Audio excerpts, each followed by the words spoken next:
നമസ്കാരം, നമോ വാക്കം, welcome back to my YouTube channel. ഇന്ന് ഞാൻ കാണിക്കുന്നത് എൻ്റെ ഗ്രോസറി ഷോപ്പിംഗ് ആണ്. വണ്ടി കയറിയപ്പോൾ തന്നെ ഒരു ക്യാൻഡി കണ്ടു. ഈ ക്യാൻഡിയുടെ ഒരു ഇൻട്രസ്റ്റിംഗ് ഫാക്ടർ എന്താണെന്നറിയോ? നമുക്ക് പീൽ ചെയ്ത് കഴിക്കാം, പുറത്തുള്ളതും അകത്തുള്ളതും. രണ്ടും ക്യാൻഡി തന്നെയാണ്, മാംഗോ ഫ്ലേവേർഡ്. ഒരു ഫ്രൂട്ടിയുടെ ഒക്കെ ടേസ്റ്റ് ആയിരുന്നു. It was very good. നമ്മൾ നേരെ പോയത് നോഫൽസിലേക്കാണ്. ഒരുപാട് ലിസ്റ്റൊക്കെ ഉണ്ടാക്കിയെങ്കിലും അതൊന്നും ഫോളോ ചെയ്തില്ല. അല്ലറ ചില്ലറ കുറേ സാധനങ്ങൾ വാങ്ങി. ആദ്യം തന്നെ സാമ്പാറിനുള്ള കുറച്ച് പച്ചക്കറികൾ വാങ്ങി. ഉരുളക്കിഴങ്ങ്, തക്കാളി, സവാള, ഇതൊക്കെ ഞാൻ എൻ്റെ സാമ്പാറിലിടാറുള്ളൂ. പിന്നെ ബേക്കറി സെക്ഷനിൽ കൂടെ ഒന്ന് വെറുതെ സ്ട്രോൾ ചെയ്തപ്പോൾ ഒരു സ്വീറ്റ് ബ്രെഡ് കണ്ടു. ഇതുവരെ ട്രൈ ചെയ്തിട്ടില്ല. ട്രൈ ചെയ്യാമെന്ന് പറഞ്ഞെടുത്തു.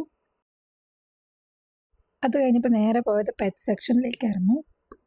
പൂച്ചയുടെ ലിറ്ററും ഫുഡും അവിടെ നിന്ന് തന്നെ എടുത്തു. നമ്മളെപ്പോഴും നോഫ്രിൽസിൽ നിന്നാണ് വാങ്ങാറുള്ളത്.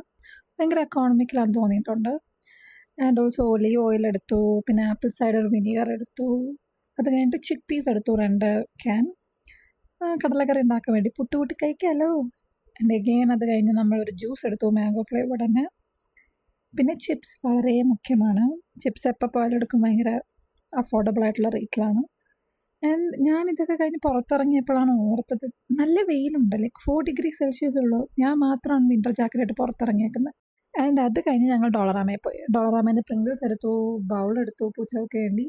ആൻഡ് പിന്നെ ഒരു ലിങ്ക് ഡോളറും കൂടെ വാങ്ങി. അത്രേ ഉണ്ടായിരുന്നുള്ളൂ ഇന്നത്തെ ഞങ്ങളുടെ ഗ്രോസറി ഷോപ്പിംഗ്. ബൈ, ടാറ്റാ.